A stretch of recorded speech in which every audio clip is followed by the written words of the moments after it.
Eric Barnes with the Daily Memphian, and welcome to The Sidebar, a weekly show on the community, arts, culture, and more. Today, very pleased to be joined by filmmaker Mike McCarthy, so stay with us for a conversation with Mike. Mike, thanks for being here. Thank you. We are sitting in the world headquarters of the Daily Memphian in our podcast studio downtown, and I'm looking at a statue that's about 2 feet high and a big book, a beautiful book. I just thumbed through it, of Teenage Tupelo and a Blu-ray of re-release of your movie Teenage Tupelo. It's a lot. This is more stuff than any guest has ever brought. You've won that. If that's a prize, you've won that prize. So talk from an audio point of view.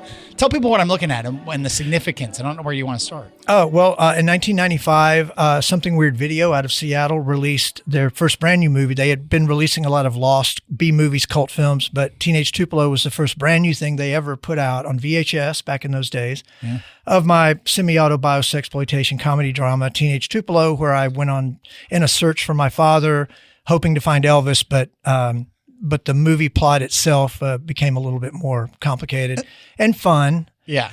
With friends of mine that I'd met in the Antenna Club and throughout those barristers' days and so forth. And we just sort of I guess as an audience might imagine it, got together in sort of a John Waters kind of a way and made some films in the 90s.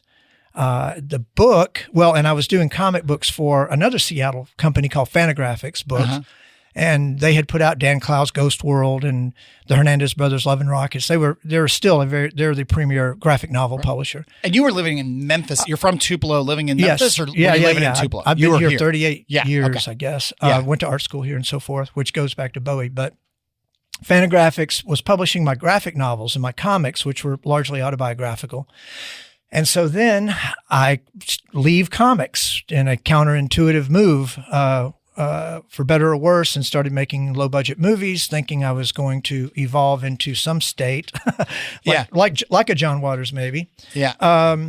And 30 years later, I go back to Fantagraphics and I say, hey, do you want to publish this book about my movie that back 30 years ago you said you didn't want to review in the Comics Journal, your trade journal? And Gary Groth is still the publisher, and he's a fantastic guy. And he's like, yeah, let's publish it. Yeah, it's a beautiful book. Again, it's a big, 18 by 18 inch, 16 by 16 inch. It's a murder weapon. Yeah, but beautiful and kind of thumbed through. And these are all photos and memorabilia essentially from the things that have been movie. Sitting in a box in my house for 28 years. Yeah. How long did it take to put this book? The page number doesn't matter, but I'm just trying to give people visually a sense of this. It's an inch thick. How long did it take to put this book together? Well, not counting the 28 years. Right, exactly. Yeah. After you finished everything that went into the book, how did you... COVID was very nice to me. There we go. So I was able to stay at home. I didn't have much of a choice. Yeah. And so were my friends, like Impala, the band that did the soundtrack, scored the movie. All the people that were in the movie were at home. And so everybody had a good year or more to sit there and be interviewed, write essays. I collected every single review I could find from the movie over in trade journals and film magazines and so forth. So I was just able to accumulate everything. Yeah. And did you lay it all out? Did you work with somebody? Do you know Brian Dixon? I know that name. He's a designer in town, worked for many of the houses in town, and he laid out the book primarily, and then a friend, Charlene Struckoff in St. Louis, finished the book out. Okay.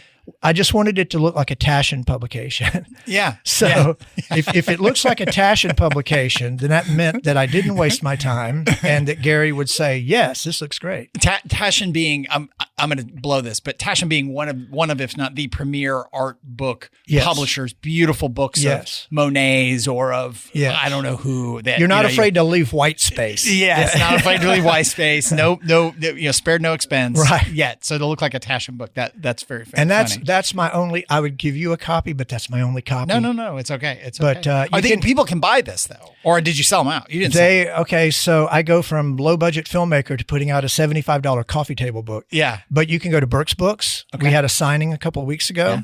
And it's $75. Burke's Books has autographed copies. Okay. If you live out east and don't come into Midtown very much, Barnes & Noble has it. Okay. So, yeah. Okay. Just Teenage Tupelo. Is there a website for all this stuff too that people can? Not with me, but with Fantagraphics. And it's Fanta. graphics, books, just so people can, again, audio medium and a visual, all this visual and it stuff. touches on my comics and rock and roll stuff, and and Memphis. Yeah. You said you left comics to go into movies? Did you?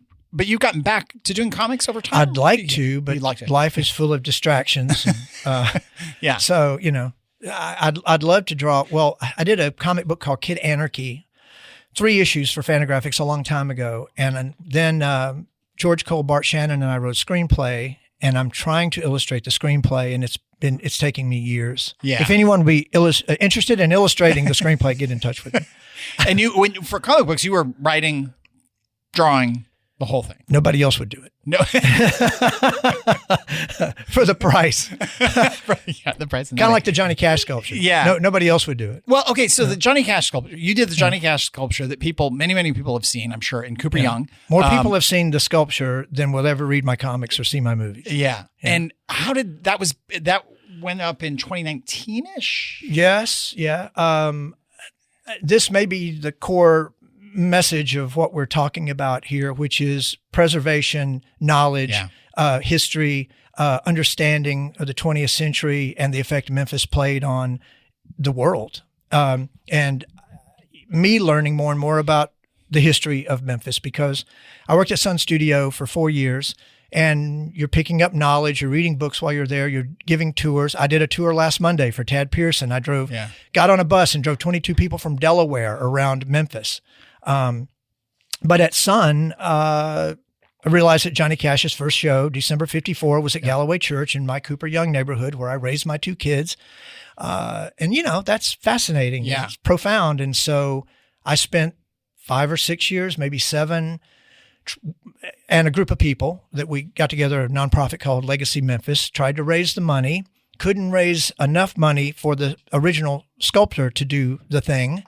And so then Luger Foundry out east, great people, working with Jordan Luger now on this Bowie idea that I want to tell you about. But they got together and said, Mike, you could do this. You took a sculpture class in art school. And I'm like, well, yeah, I took 1 semester from John McIntyre 34 years ago, and he gave me a D. So I'm qualified. I'm ready. I'm good. I can do it.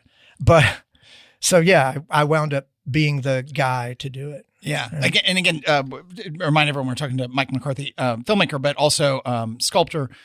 Teenage Tupelo is out now. The DVD, the Blu-ray that I'm looking at, the very nice package. We didn't say people. Where can people get the Blu-ray? We didn't actually. Only from me. Only from you.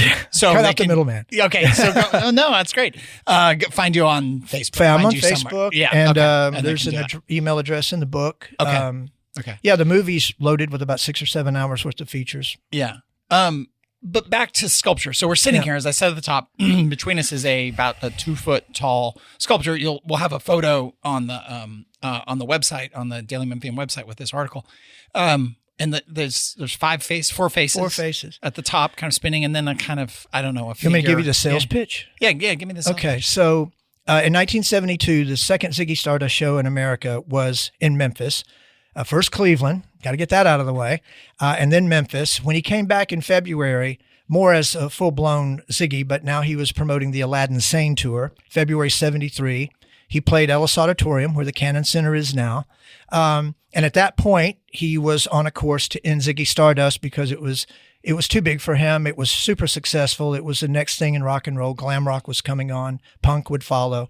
And what I have here, what I've designed, is a statue with a weather vane at the top that show 4 faces, the changes, if you will, that Bowie went through as Ziggy Stardust, which is Tokyo Pop, Halloween Jack, Ziggy Stardust, and Aladdin Sane. Oh. So the wind would just turn the weather vane, and I would love for it to set on the campus of the future Metal Museum, because that's where the art school was. Yeah.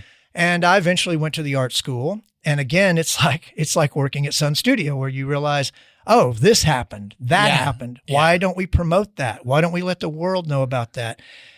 The Memphis in the 70s, and this is even before the Mid-South Coliseum came into play as the premier venue, artists from everywhere were coming here because we actually were promoting Memphis as the place where everything began as far as pop culture and rock and roll, soul, gospel, blues. And that's why you would have an alien from outer space come to Overton Park And Dolph Smith, who was there, gave Bowie a present that night. And later I taught a film class at the art school called the Film Class That Fell to Earth. And these are just things that, Overton Park's has so much history. Yeah. So this is the statue here is clay. Yeah. And you would like to get it made into. Yes. So Frank Smith, local entrepreneur, businessman, he has gotten with me to form Sculpt Memphis, which is we're going through School Seed nonprofit to have this entity called Sculpt Memphis, which ideally, to have a sort of a traveling way of looking at sculptures, bronze sculptures of men and women who influenced pop culture in the 20th century would be like back to Johnny Cash, like the primary Johnny goal. Yes, based on Cash, but like Health Sciences Park is a block away from Sun Studio, so why not? And this is just my pitch, and these are people that we'd like to talk. Some people we've already talked to. Some things I can't even talk about because they're in discussion. But why not put Howlin' Wolf where Nathan Bedford Forrest used to be? It's one thing to take something down. What are you going to put there in its place? Yeah. Howlin' Wolf recorded his first 10 songs for Sam Phillips at the Memphis recording service before it was Sun Records, and they were sold through Chess Records in Chicago. But those Howlin' Wolf records and others of that ilk, those blues artists, are phenomenal and will last 1,000 years. Yeah. Aretha Franklin's birthplace, or Stax, Rufus Thomas, Isaac Hayes, Otis Redding. Memphis Minnie, was discovered on Beale Street. She's from Memphis, Mississippi, which is now Walls, Mississippi. Why don't we have a way of showing people when they drive in from Sam Cooper or come in on Airways or whatever their way of getting here? Oh, this is where I am. Yeah. I'm in Memphis. This is what they're known for. This is what they're proud of. So it would be creating this nonprofit and funding artists like yourself and other artists to do this, or I don't have the work in progress. I don't have to do all of them. Yeah. But I'm conceptualizing this and putting it out there, and this is how I would. Yes, make a living wouldn't it be wonderful to make a living? But to have artists make a living, that would be an amazing thing. Well, when I went to the art school of 84 to 86, I thought I was supposed to come out of it as some sort of Andy Warhol version in Memphis, Yeah. And I wasn't very practical, and I was somewhat naive, and I think I'm still that way because I've been here for so long, and I see things that I thought would have happened by now, and I'm like, okay, I'll stick my neck out and see, especially with Johnny Cash, as it did happen. Yeah. Maybe other people will take me seriously, and we can have blues and rock and roll and rockabilly and an Alex Chilton sculpture in Overton Square and whatever. Yeah. Let me do some housekeeping. We'll come back to all that, including College of Art, and because I want to talk more and other things you're involved in. But I'll remind everyone, we're here with Mike McCarthy. I'm Eric Barnes. This is The Sidebar. It airs on WYXR 91.7 every Thursday at 11:30. Focused on the community, arts, culture, everything in between. But it's not just a radio show. It's one of many weekly podcasts we do at the Daily Memphian, including the Behind the Headlines podcast, Bill Dree's Politics podcast, On the Record, that Sam Hardiman also works on. We have the Memphis Grizzlies podcast with Chris Harrington and Drew Hill. And we have the Memphis Tigers podcast that's come back. That's with Greg Gaston hosting and folks from our staff coming on with him. We also have our food podcast, Soundbites, that Chris Harrington and Holly Whitfield have been hosting. That airs on WYXR every Thursday at 11, right before Soundbites. This week, for instance, actually I hosted, oddly enough. That was a game time decision, and had Holly and Chris on. And we were talking about good places to work around town, be that coffee shops, bars, restaurants. Following our theme we have apparently of places to work where you can also drink or eat or have coffee. We did last week on Soundbites, breweries in town that are good places to work and hang out and have a good time. So all of our podcasts are on the Daily Memphian site, as well as iTunes, Spotify, wherever you get your podcasts. You can also get this one on WYXR, as I mentioned, at WYXR.org or the WYXR app. That includes all the WYXR shows, talk and music, archives of all the music shows. If you can, become a supporter of WYXR. It's nonprofit, listener-supported radio. You can become a member. You can donate ad hoc. If you can't, totally understand. Coming up soon on the Sidebar, we've got three folks key folks from the newsroom at the Daily Memphian, part of our kind of ongoing ad hoc celebration of our 5th anniversary that we had in September. That's coming up next week. Last week, if you missed it, we had Kanji Anthony on, formerly of WMC, now back and on Channel 3. Also did a debate with us, co-moderated co-moderated a debate with me during the mayor's race. Kanji's just fabulous and a delightful human. So that was a lot of fun last week. I mentioned Behind the Headlines, which we do over on WKNO as a TV show every Friday, also as a podcast, wherever you get your podcasts. Recently had Beverly and Howard Robertson, Beverly formerly of the Chamber and of National Civil Rights Museum, talking about community conversations, a big series of focus groups we did around crime and public safety and criminal justice. A very interesting conversation that goes with a series of articles and a big report we did. And then coming up soon on Behind the Headlines this week is Paul Young, mayor-elect. We've got Jim Strickland coming on for actually 2 episodes to look back at his 2 terms, 8 years. We've also got a show on parks with the head of the parks director from the city of Memphis, along with the folks from Tomley Park and Overton Park, as we were just talking about here with Mike, as well as Shelby Farms. We've got Doug McGowan coming. We've got a show on the big fiber proposal to bring broadband and fiber to the whole city.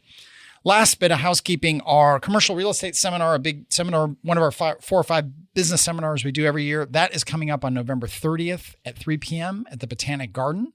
We'll have Paul Young there, again, mayor-elect. We'll have Ursula Madden, formerly of TV and of the city of Memphis. She's now working with Ford on the big auto plant, so she'll be talking about the progress there. Gwen Fisher from the Memphis Area Chamber of Commerce, and a number of folks who work in various sectors of the commercial real estate business. So that's November 30th at 3 p.m. You do have to get tickets. Go to Eventbrite, search for Daily Memphian, and that you can get tickets there. That was a lot of housekeeping, Mike, so thanks for your patience. College of Art.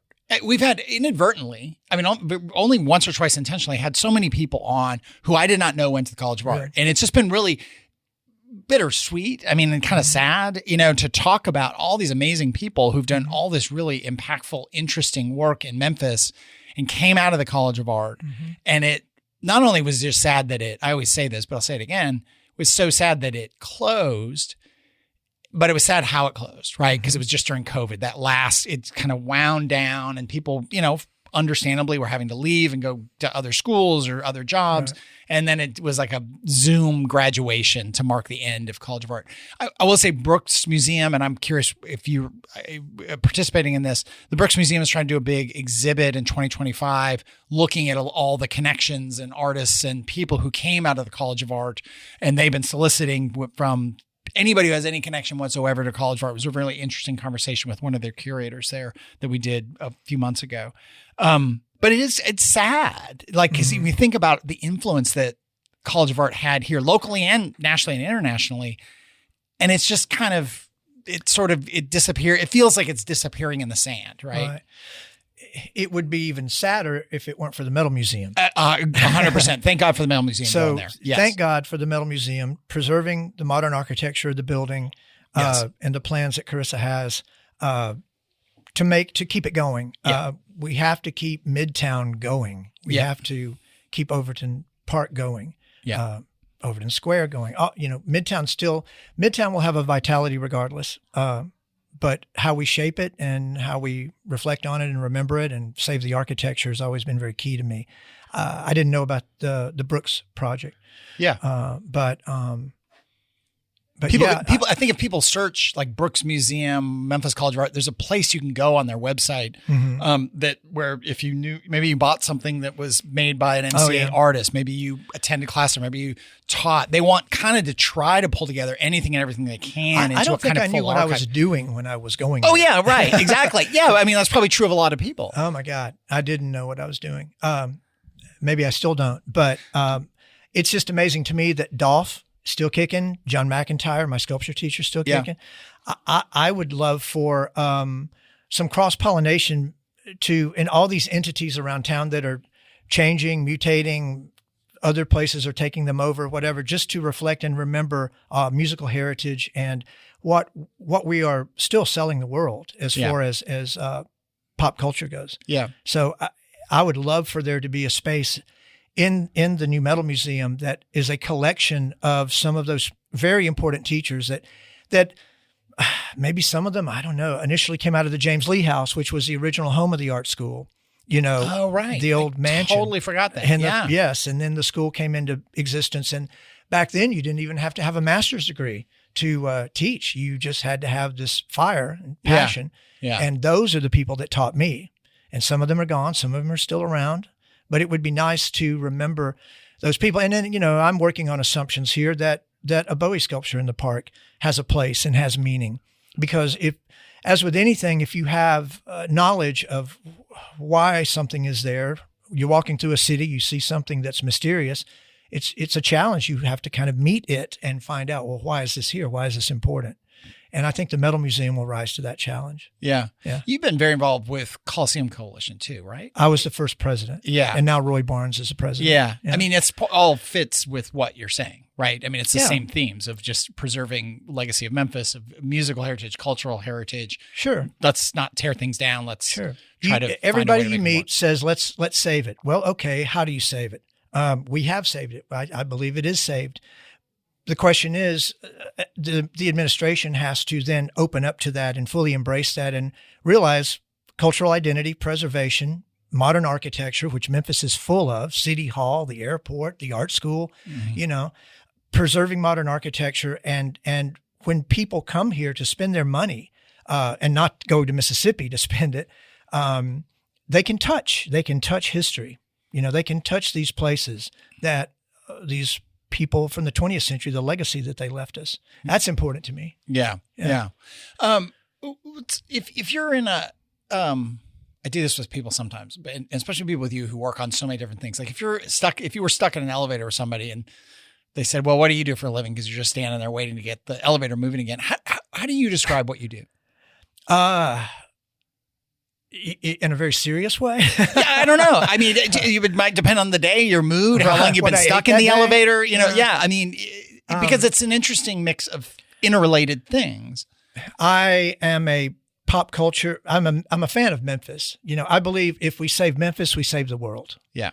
So I would talk about being from Tupelo, about living in Memphis, about being obsessed with Elvis Presley. Yeah. About how that's a gateway that leads to everything else. If it can, that's how it happened with me. When I got here, I was kind of ignorant about a lot of things. And who wants to talk about Elvis in 1984, So I guess I would be, in a very haughty way, a prime minister of pop culture as far as, but I don't really take that seriously. Yeah. I just know a lot of information working at Sun Studio, doing tours, drawing comic books, playing in bands.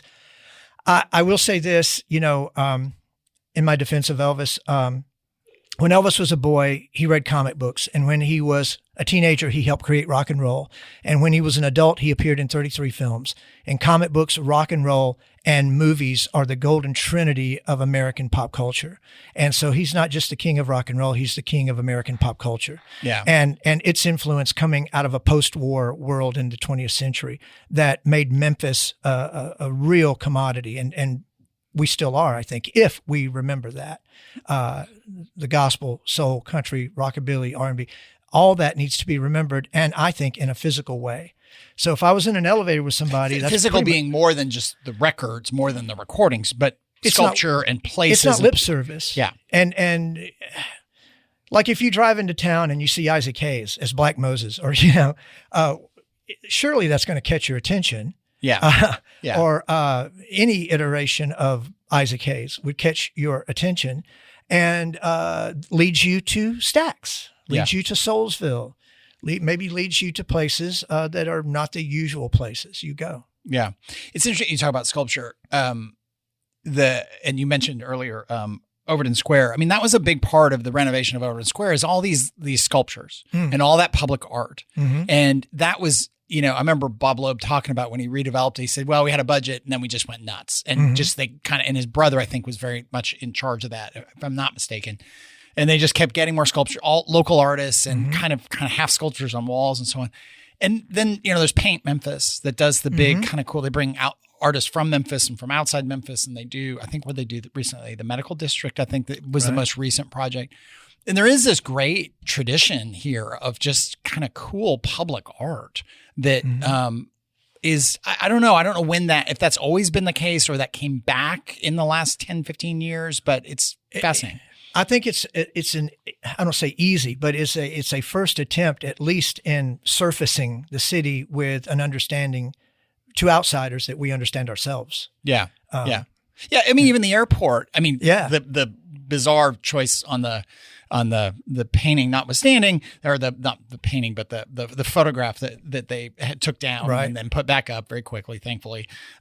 It's amazing, the art there, actually. If you haven't walked through, if you haven't had a chance, it's a bummer that it's back on the other side. So if you're not flying, you're not going to see it. Right. But it's really, really well done, and really very, I think, and very of Memphis. And, all you have to do is figure out how to get down airways. You got to figure out how to get down airways and just see it. And through TSA, which is a bit helicopter of a might be factor. easier. Yeah. But it's I do love that part of Memphis, that seems to me that there was this kind of return to. I've been here 27, 28 years. I don't remember a lot of that in the first 10 years that I was here, and in the last I don't have a good sense of time, but something like the last 15 years, this kind of embracing. And the airport's a big one. They didn't have to do that. They didn't have to spend all that money on that, but they very much invested in local art there. What else is going on? We got a couple minutes left. Anything else that I missed? So, I mean, you do a whole bunch of stuff, so I know I missed a bunch. Well, I'd like to do more films, but I got tired of making films for nothing. Yeah. I'm ready to I have screenplays I'd like to make. I play an occasional band once in a while, but the thing right now that matters the most is sculpture and interfacing with the city, with investors, with patrons, people who share the same goals, and development properties that need something that make them stand out. Yeah. Like the development in Cooper Young with Johnny Cash there. They accepted the sculpture and they take care of it. Yeah. With Bowie, it would be great to have this in Overton Park, ideally on the campus of the Metal Museum, where you talk about history that reaches back into the 20th century, and it's towering. And my son is 19. For the last couple of years, he and his friends have hung out in Overton Park, regardless of the school being closed or a lack of amenities and things. So let's give not only tourists, our kids, let's give ourselves a real identity course. Yeah. Last question I always try to ask people, and it'll be particularly interesting with you, is what was the first concert you went to? Well, I went to see a concert at Northeast Junior College in 1981 when I was 17 or whatever I was, which was just some weird Southern rock thing. But Keith Sykes was there, so that was interesting. Yeah, that's pretty good. But I had long hair, and I was kind of a neo-hippie creature, and I grew up on a gravel road in Mississippi, and whenever I had these two friends that had a van, they were like, "Hey, let's go see Van Halen. let's go see Black Sabbath at the Coliseum." Would you come up to Memphis for that? Yeah. My first experience and taste of Memphis was going to the Coliseum to see music that a few years later I would completely disregard, because then I was into punk and going to the Antenna Club. Right. In Memphis Comics on Highland, we had a great record store on a lower level and a comic book store on a higher level, and I would go there and discover records that I didn't even know existed. Yeah. And that was kind of my entry. It was always about basically music that was getting me to come here. Yeah. Mike McCarthy, filmmaker, comic books, sculptor, all these various things that we've just talked about. Thanks so much for being here. We are out of time. As we go out, we play music from Lana Deering, who worked at Sun Studios as well. Deering and Down, a song that we can't hear right now in the studio, but people listening can. But that is all the time we have this week. Please do join us again next week on WYXR 91.7 at 11:30, or get us as a podcast in the Daily Memphian, WYXR, or wherever you get your podcasts. Thanks very much, and we'll see you next week.